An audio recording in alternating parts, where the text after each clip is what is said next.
Welcome to Earth is Waking Up.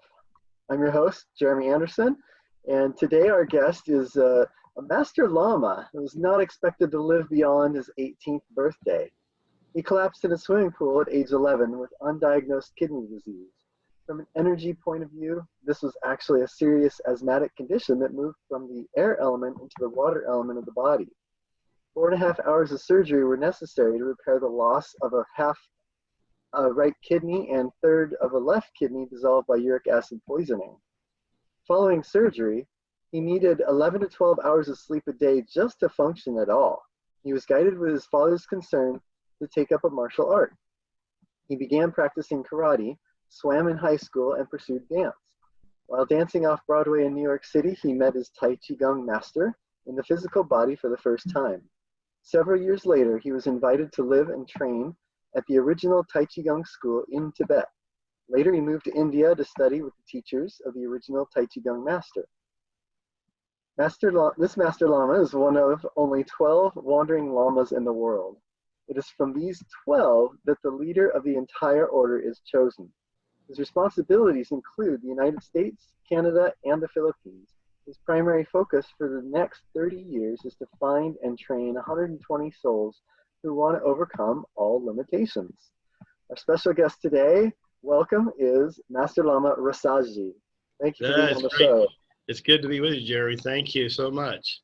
Yeah, so for the listeners, a little history. We met a few years ago, and I was learning some of the Tai Chi Gung, and one of the things that struck me was the amazing wisdom I heard come out of your mouth. The searching and exploring I had done, and then to meet somebody in person that could speak a lot of what I felt I had learned was just like, wow, who is this guy? I love it. This is amazing. And I've just well, I sure thank you. You're so kind. I mean, I've had a lot of great memories of the seminars and the workshops that we've done in the Northwest, Portland and Seattle, and it's been a really beautiful to connect with all the people out there. And there are a lot of people that, in my opinion, they're hungry for awakening.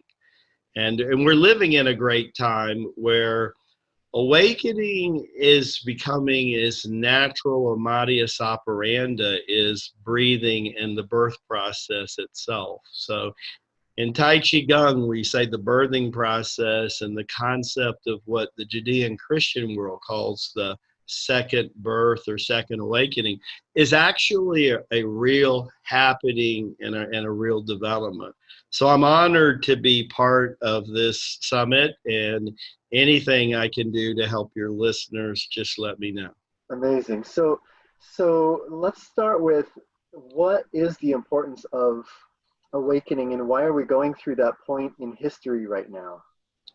Well, a great city yoga master that a lot of people might know of is Sri Yukteswar, who was Yogananda's guru in the Kriya Yoga lineage. And he's accredited with being the foremost authority on defining the age, or what they say in India is the yuga that we live in. Yuga being Y-U-G-A, sounds a lot like yoga.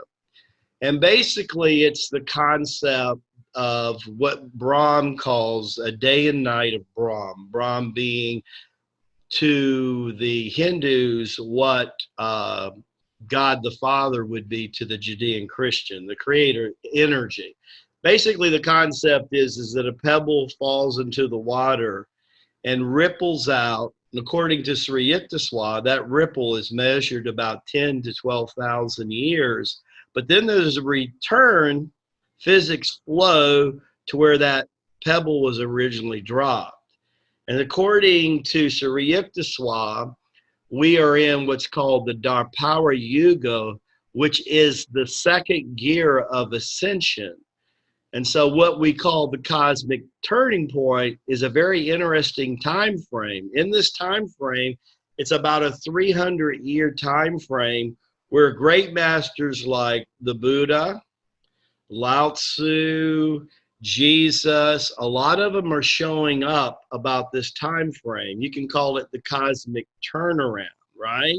And in scriptures it says the light entered the darkness and the darkness knew it not.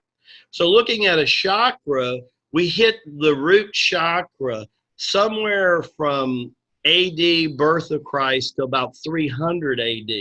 In the 17th century, we hit the second gear, and this is called the Dharpower Yuga. And this is the age of energy, movement, and communication.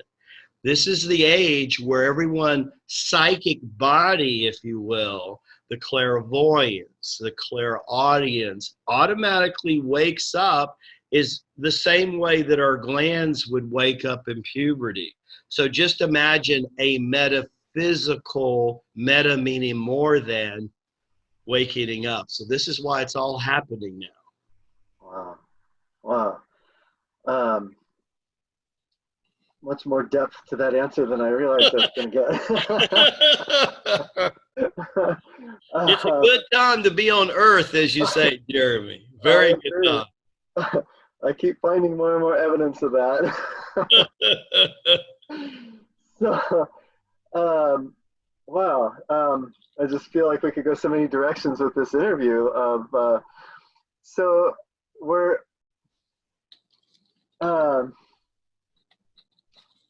so one of the things that I feel has been clear to me is that we chose our parents, we chose the time and age that we would come into this lifetime, and the reasons that we're here.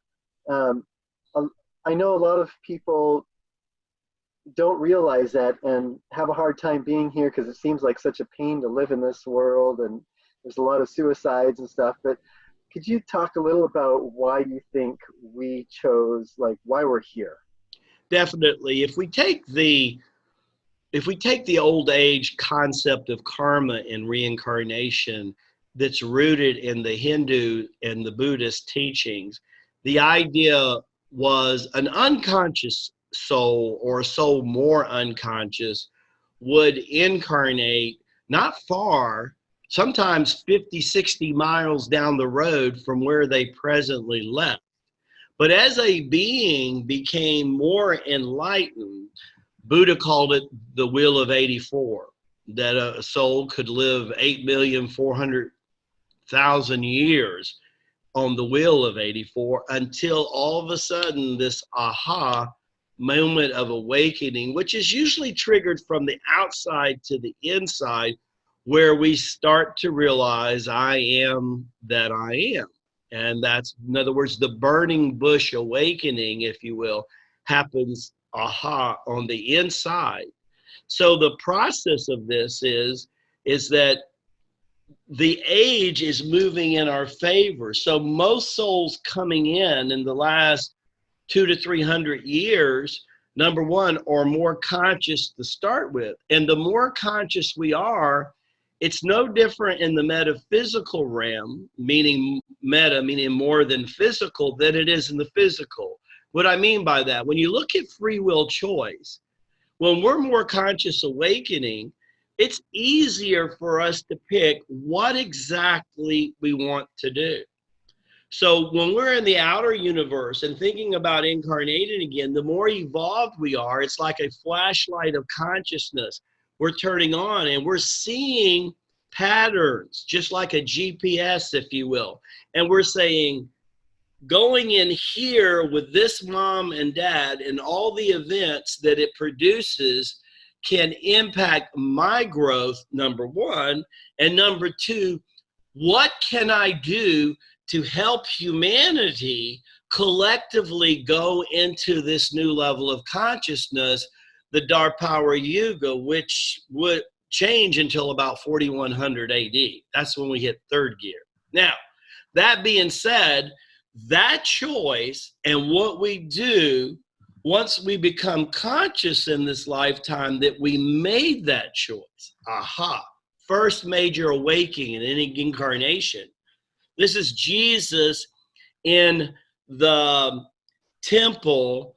Mary and Joseph are looking for him at 13, and he says, wouldn't you know that I would be about my Father's business? So Jesus is awakened. So what happened to him is a very important segment here. And that is, as puberty hit in the bar mitzvah age of 13, simultaneously his metaphysical glands, chakra, Sanskrit meaning wheel that spins, they connect simultaneously. With most humans, something is more of a 40 to 60 year pattern before that happens. Usually something, it could be a near-death experience. With me, people ask me all the time, Lama Rasaji, how come you've been on a conscious path for over 50 years in just this incarnation? I said, I can give you the simple answer if you like. Simple answer is that my body functions stopped on the operating table in 1968. But a part of me survived that expanded consciousness, moved on.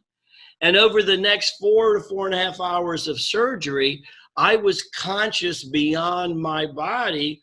And I was only 12 years old.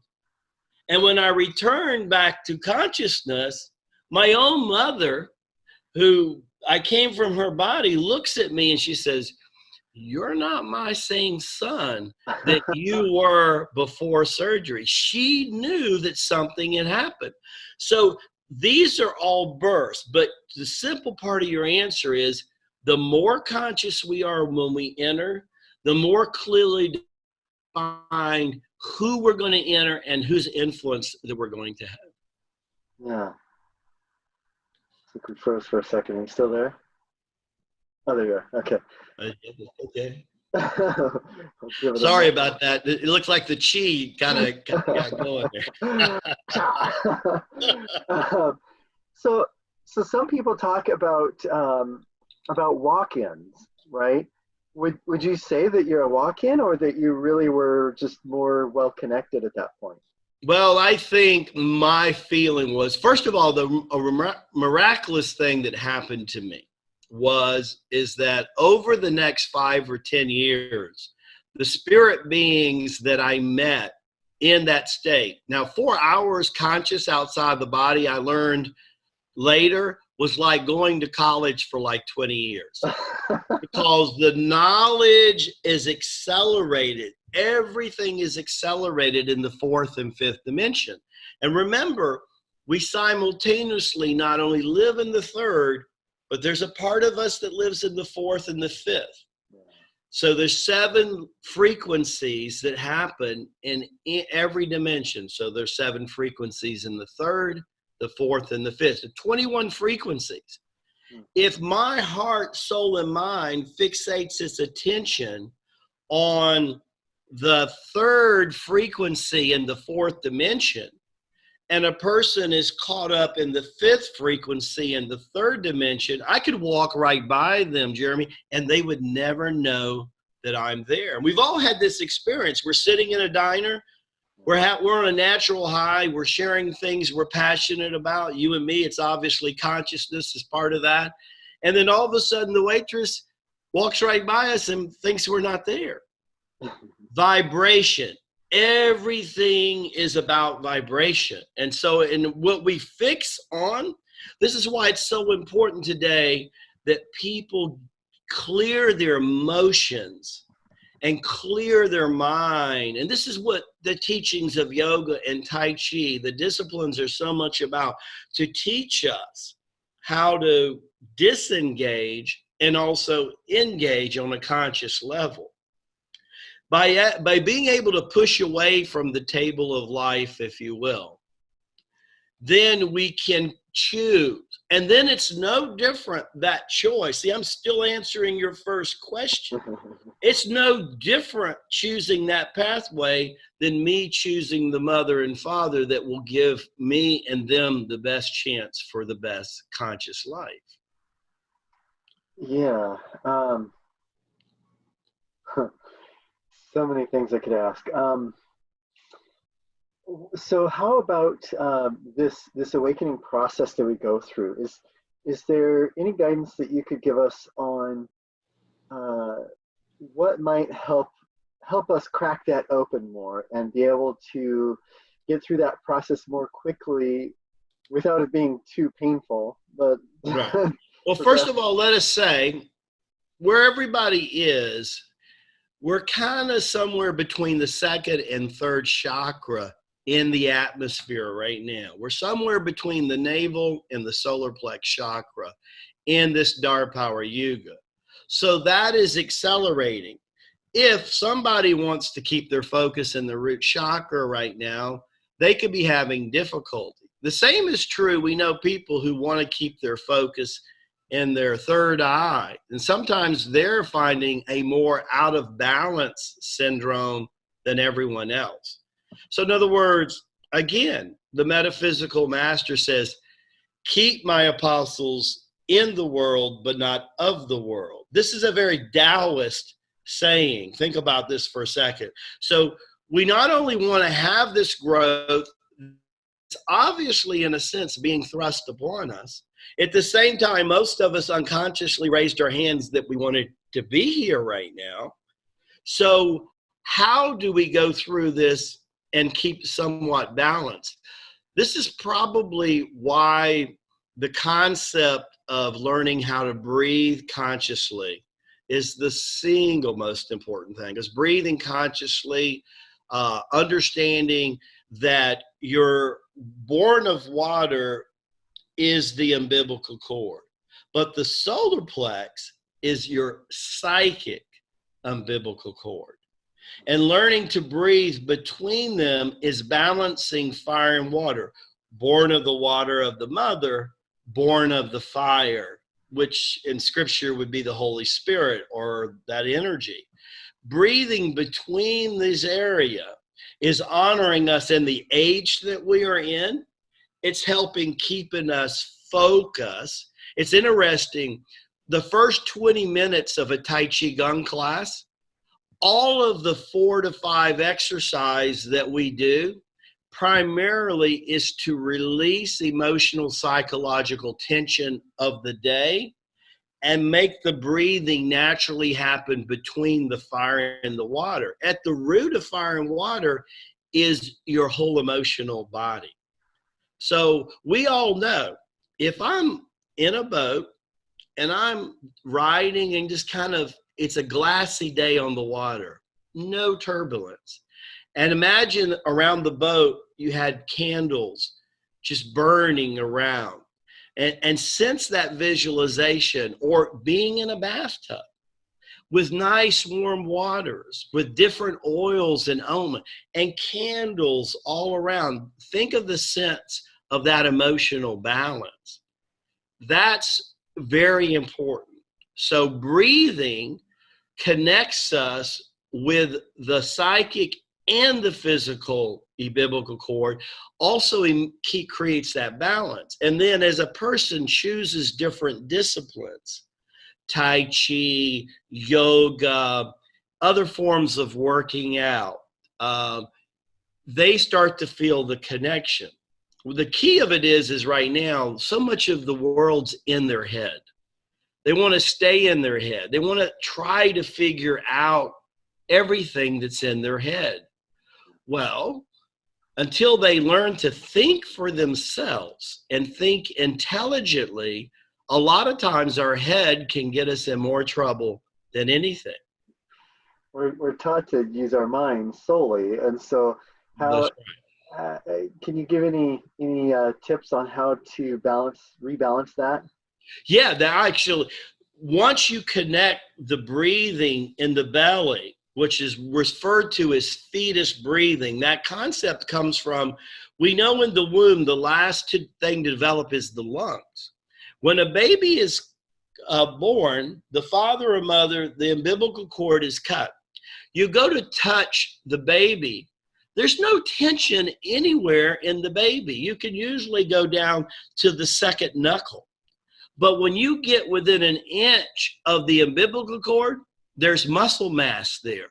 That because of the feeding of oxygen and the food of the mother, so there's where breathing starts, and then it expands to the solar plex. And if you follow your rib cage, you'll notice the whole abdominal area is outside the rib cage. And when I'm laying down, I can cross my legs, place my hands lightly on the tummy, prop my head with a pillow, and just do a little bit of connected breathing in this area. You're balancing that. What happens is this also mentally cleanses the mind. Huh. You start to entertain the chi coming into your being, you're connecting the spirit body, your energy body with the physical body, and the awareness of the mind and emotion says, whoa, I like this more than what's going on in my head. And so the head and focus surrenders to that, and you get an acute awareness. What kind of awareness?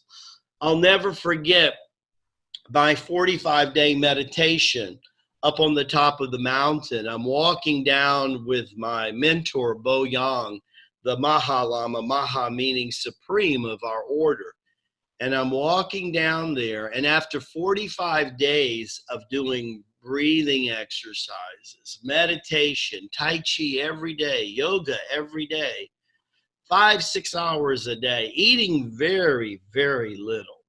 And I'm walking down, I felt that my mind, for the first time, I was 19 going on 20, had not been that clean and clear since I was a small baby, entering the womb of my mother. And I felt then I was pure. Also, understanding how pure I was aware how impressionable I was. And I realized, thank God, that I was being guided by an evolved being who had my best interest at heart. Yeah. That was really important to me. All right. Huh. I had a question a second ago there. That's okay. It'll come back. So yeah, I've learned about breatharians and how. So you talked about being up there and not eating much. Have you learned much about breatharianism and how to bring in pull in chi that way? Oh, it's the pathway of Tai Chi Gung is actually to go from taking nutritional only through primarily water and earthly nutrition, vegetables, fruit, grains, very little animal meat, and transforming it into how do I take chi? Well, when you realize that all the siddhanas or qigong exercises of Tai Chi were originally brought together by a great yoga master who had mastered in India already 3 basic yogas, which was hatha yoga, sun and moon, stretching, development, kundalini, which was yoga of the chakras and the energy, and also pranayama, which is breathing not only air but energy. He got out on the riverbank one day, and after 5 or 10 years, developed a qigong exercise to totally draw the chi in between the human and the water. He did the same thing with the mountain. He did the same thing with the idea of being with a banyan tree. And these banyan trees can live beyond millenniums. I mean, we know that the great Buddha in India sat down one day with his spine, which is not by accident, to a banyan tree that was well over 2,000 years old. And they said when he woke from that, he was enlightened. So he developed these exercises with the elements in mind. So the elements are also part of our food. Just like we have minerals and vitamins and proteins and carbohydrates, each element has a frequency of chi that it wants to share and interact with human beings. The ancient Sanskrit is asawa dikanwali. It means I partake of the nectar of God. So I am now getting nutrition more from the light emissions that are coming straight from the Godhead, a divine Father and divine Mother, and I'm using my temple, if you will, is that transference between heaven and earth, or divine Father and Mother. Wow. And that was why Tai Chi Gung was given to humanity, to acknowledge that second birth is going to happen. You almost can't have. As a matter of fact, most of our illness, Jeremy, that's happening, especially in young people, 20s and 30s, is because of the fight of this, the battle, the resistance to this natural awakening, if you will. Tai Chi Gung says, we honor the Tao. Every person is a metaphysician. Whether you belong to a religion or no religion makes no difference. You are a spiritual, esoteric being having a physical incarnation experience. And that energy makes this go as much or a lot more than whether I'm going to have oatmeal and orange juice this morning for breakfast. Right. I think I heard of something at one point too, that the food that we eat, we use a lot more energy than we get from the food that we eat. Oh, and we do. We do. This is why one of the greatest even Dr. Oz is saying this today. So if Dr. Oz is saying it, it's been around the world at least 2 or 3 times, right? Intermittent fasting today is known as one of the best things to incorporate weight management. People look at me and say, Lama Rasaji, you're 63 years old. You got energy of a 20-year-old. You look like you're in your 40s. How do you do what you do? And I say, well, I stand up most of the day. As the sun is in the air, the energy of my body should match the energy of a tree, which means it's more healthy to be vertical during that time than horizontally or sitting down for a long period of time. So my laptop is on my counter, so that even if I'm on my computer, I'm using my legs. Well, imagine what that does to your metabolism. Now I'm going to go at least 12 hours from the last meal I ate tonight to the first, in other words, break the fast. Yes? So when I break the fast, I'm going to eat. And here's the funny thing about it, Jeremy. It's not about the amount of calories so much. It's the same number of calories eaten, but instead of eating like most people do over a 12 to 14 hour period, I'm telling people eat that more in a 6 to 9 hour period. Eat healthy, but 2 to 3 things begin to happen that is miraculously. Number one is that when you are doing this and you start to wake up after a couple of weeks and you're doing morning prayers and meditation, oh my God, your mind is so clear because you don't have any gastral things going on because you're getting more disciplined, right? You're also taking in energy from the sunlight. If I'm outside and the sun's rising and I'm practicing my Tai Chi Gung, I'm taking the emissions of energy from the sun. If I go to the beach, I live 5 minutes from the ocean, from the Atlantic. I can go and do push hands to the ocean, which was the whole reason that this Qigong was developed, was watching the surf's relation to the earth. Well, I can then feel that energy come into me, and I know it's nourishing me. So weight management is happening because what Dr. Oz revealed recently, which is really cool, is that any going beyond fasting a 12-hour cycle, you begin to burn fat, and the fat that people need to get rid of. And every couple hours beyond the 12, you're burning fat even more. Now, if you go to eat right away, you stop that process. And here's also the known fact, is the biggest taxing of chi and vitality in the body. So if we're on a spiritual quest, which is what we're talking about, then I want all my facilities to be attuned to what I'm doing. So if I'm not having a heavy morning meal, then all my chi is now not going to my belly, just like my blood and oxygen to help me digest. You see? Yeah. And you actually begin after a week or two, you wake up with so much energy. It's amazing. I laughed. My students that have been with me 10 years or longer, which I have quite a few, some have been with me 15, 20 years. They say, Like Master David over 30, right? yeah, they say, you eat to keep up appearances, Lama Rasaji. I said, I eat sometime to also help me with grounding. Yeah. But I teach people to breathe, Jeremy, and eat in a way that's conducive to the vital energy. Yeah. Because this spiritual thing that is happening, here's the beautiful part, that people can't stop it from happening, Jeremy.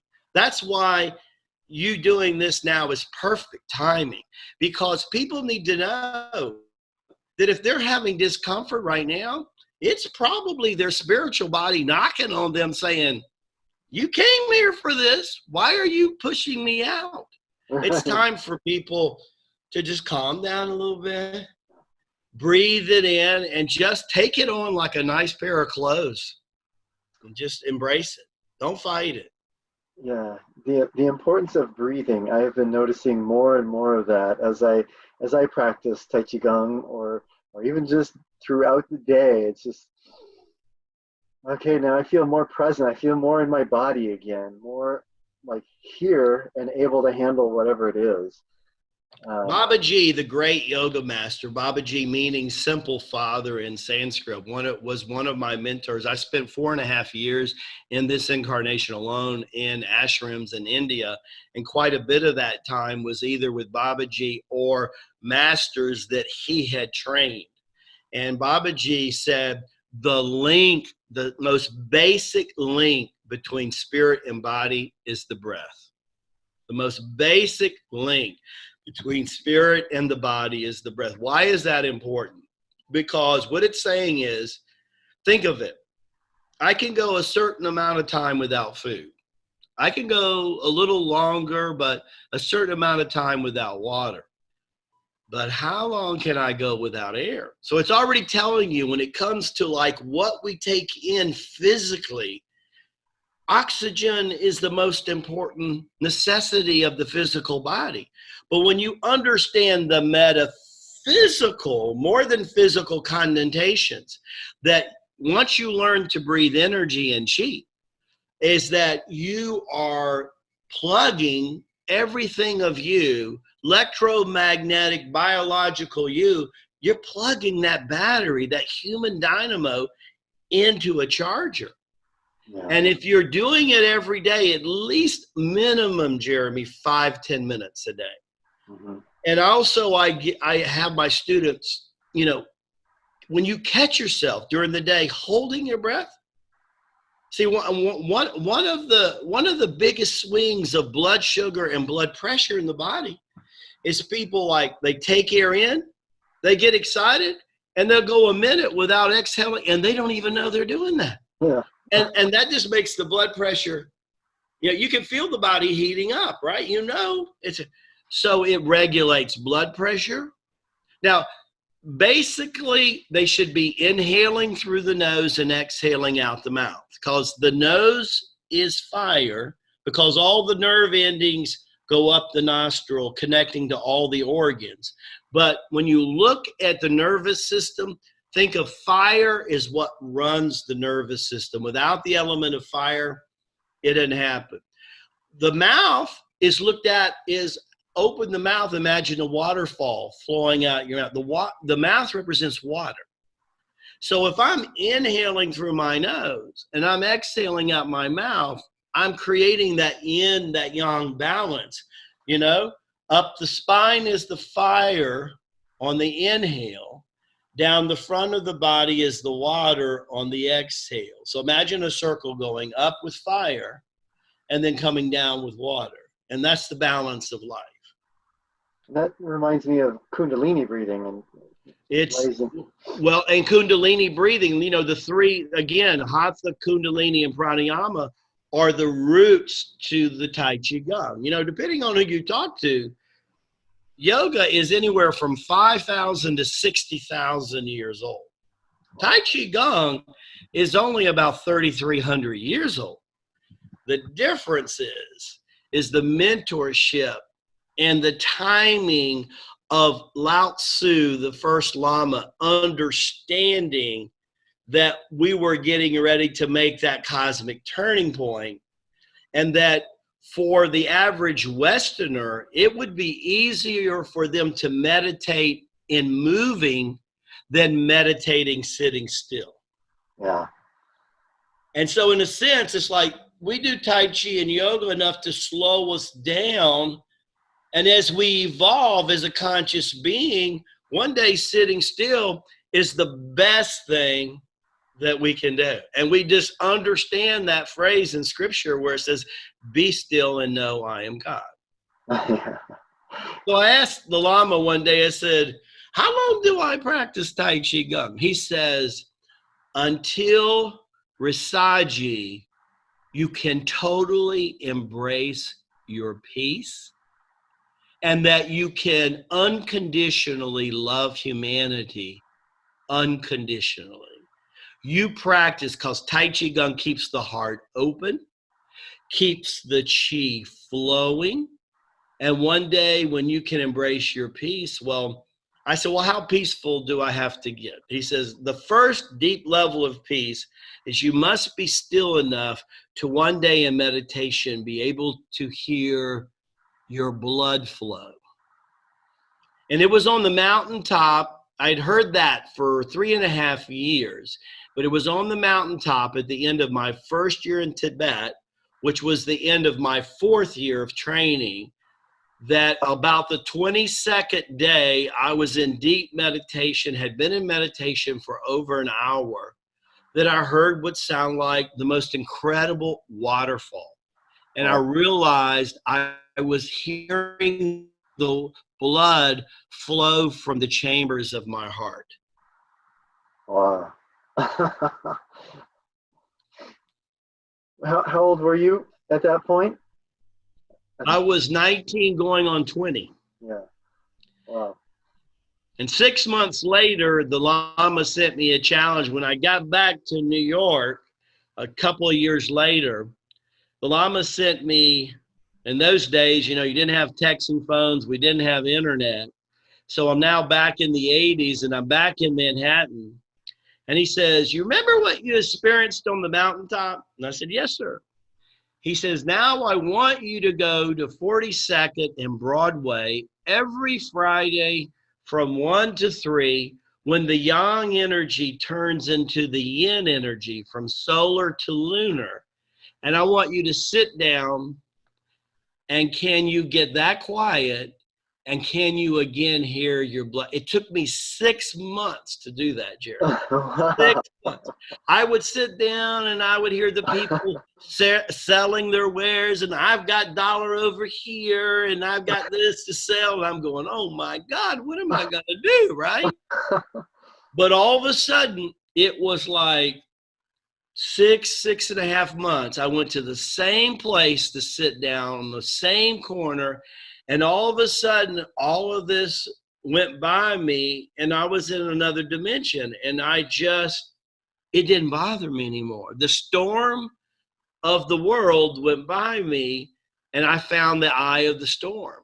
Yeah. And I got so calm, and then I started to hear the waterfall, the blood flowing again. And that was a huge lesson that told us we have the power with our minds and our spirits, with our focus, to disengage and engage when we want to, passionately, and disengage when we don't agree with what is going on. And either way, without getting emotionally sling like a pinball machine, if you will.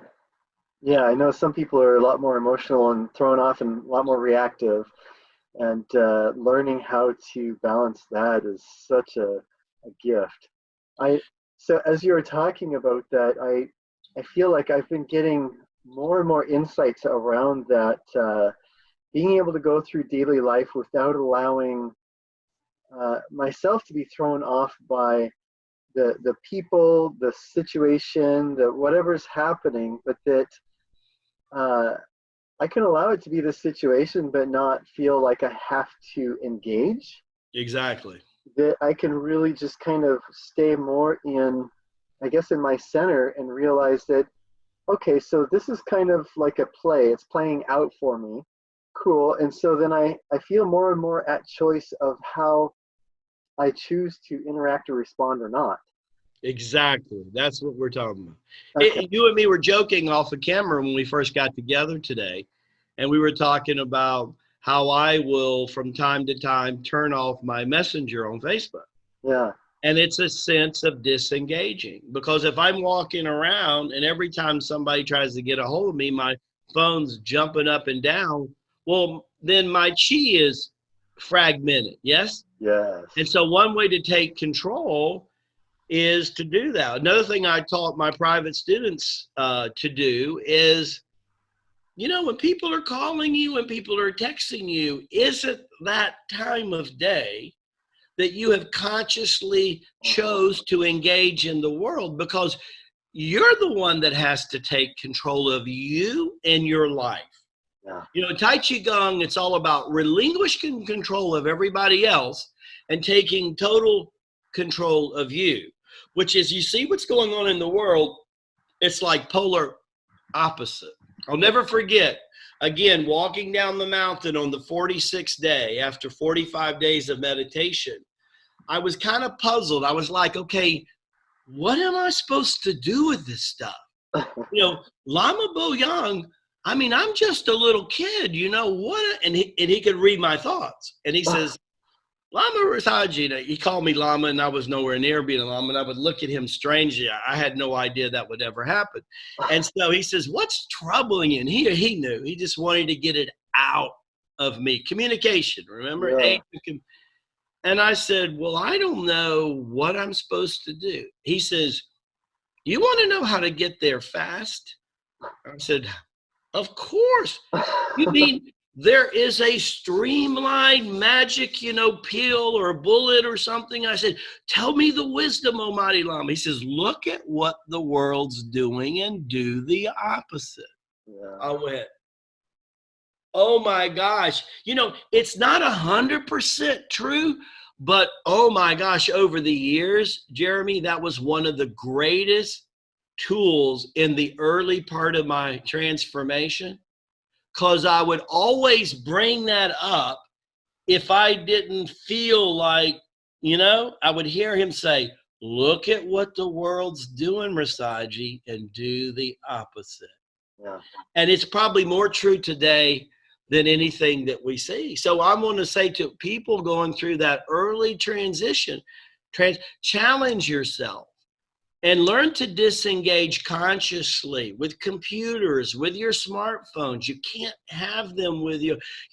Take the electronics out of the bedroom. You're supposed to go to bed and rest. Also, from a feng shui point of view, cover your mirrors or turn your mirrors around, because your energy is bouncing off those mirrors. I've had people improve their sleep by either taking mirrors out of the room or covering them up with a sheet or something. They did not realize that the mirror was reflective. Mirror is a great form of feng shui self-defense. Stand one right in front of your front door, and whatever the energy somebody projects coming through the front door, guess what? It's coming right back at them. People laugh at me, but I have had students living in complexes, apartments, condos, saying, oh my gosh, crazy stuff's going on. Lama Rasaji upstairs. I said, no problem. I said, just get a nice mirror and turn it toward that energy, and they will change or they will move. You can't believe how many times people moved when you do that, or they change. Because the bottom line is, everybody knows what Lama Bolang knows on the deep inside, Jeremy. And that is, this is one humanity. You go to Rasaji.com, it says health, wealth, and happiness for one human family. And that's who we are. We're there to share health, wealth, happiness, and guide somebody to one human family. And we all are. It doesn't matter what country we come from. Doesn't matter whether we're male or female. The color of our skin has nothing to do. There are lamas with all colors, all sexes. I mean, all religions, non-religions. We are spiritual being coming together, right? But let me tell you, we did come here for a reason, or we wouldn't have taken on a physical incarnation. That is just point and simple. And one of the things that makes sense to me is that it's only hurt people that hurt people. And if we're helping out each other and improving our lives, improving our health, our wealth, our well-being, our happiness, that we're also taking the burden off of others and the traumas, making it easier for them to be able to heal, right?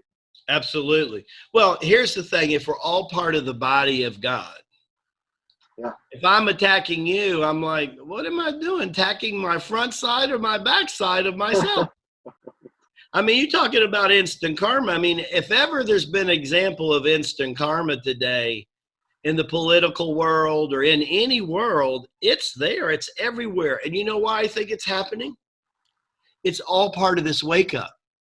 It's happening because when we see foolishness being done, then immediately I hear the Lama saying, look at what the world's doing, do the opposite, Rasaji. I hear this ringing now. Yeah. And so, I just want to say I've enjoyed being with you today. And I'm, like I said, help anyone I can. I support what Jeremy's doing here 110%. I love that people step up. That's the most exciting thing that gets a Lama turned on, is when someone gets their mission in life.